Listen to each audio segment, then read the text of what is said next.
Week 4 is in the books, so that means it's time to hit those waiver wires to find players that can add value to the back end of your rosters. And first and foremost, I want to highlight a couple of players that are already very highly rostered, but not 100% rostered that I think need to be. And that includes Andy Dalton, quarterback for the Carolina Panthers, Trey Sermon, running back for the Indianapolis Colts, Emmanuel Wilson, running back for the Green Bay Packers, Juwan Jennings, wide receiver for the San Francisco 49ers, Allen Lazard, wide receiver for the New York Jets, Jordan Whittington, wide receiver for the LA Rams, and Trey Tucker, wide receiver for the Vegas Raiders. Again, all of these guys are rostered in well over 90% of Dynasty leagues out there, but double check your waiver wires, and if these guys are available, you must add them immediately. All right, another week, another quarterback injury, this time a hip injury to Anthony Richardson. Now, based on his comments after the game, it seems like the injury is really not that serious, and he may not actually miss any time, but just in case, Joe Flacco, to my surprise, is still available in 12% of the MFL Superflex leagues that I am pulling data from. We know what Joe Flacco was able to do at the end of the year last year in Cleveland, and he did pretty much the same thing filling in for Anthony Richardson this week with 170 yards and 2 touchdowns in essentially 3 quarters of play, and he unlocked Michael Pittman for the first time this year, which was very nice to see. Again, he is very highly rostered already, so it's unlikely that he's available in your Superflex leagues, but if he is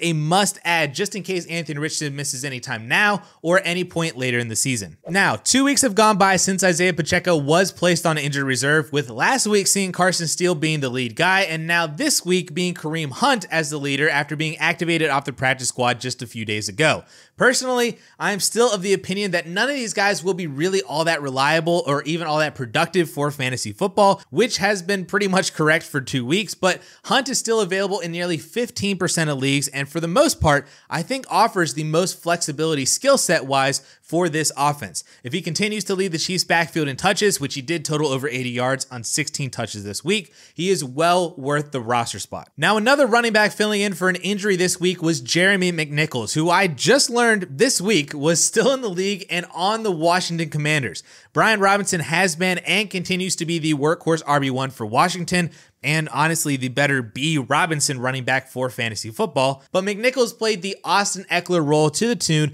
of 9 touches for 74 yards and 2 rushing touchdowns this week. Now, the only reason that Eckler was even out was due to a concussion, which I would expect him to be back next week, but hey, Austin Eckler hasn't been a stranger to the medical tent over the course of his career. Brian Robinson has also missed some time as well, so maybe Jeremy McNichols finds himself as the starter for a random week later on in the season. And in apparently the best offense in the NFL right now, that really can't be ignored when he's so widely available in basically every single league out there. Now, at the tight end position, one player that I haven't yet discussed this year that I definitely should have prior to this week is Brenton Strange, the second-year tight end out of my alma mater, Penn State, who over the past 3 weeks has totaled 8 receptions, 96 yards, and a touchdown on 14 total targets, and was actually a top 15 fantasy tight end coming into week 4. Of course, all of the production is because Evan Ingram has been out with an injury, but Strange, I think, has showcased enough talent through 3 weeks to be rostered in every Dynasty league as a possible down-the-road kind of guy,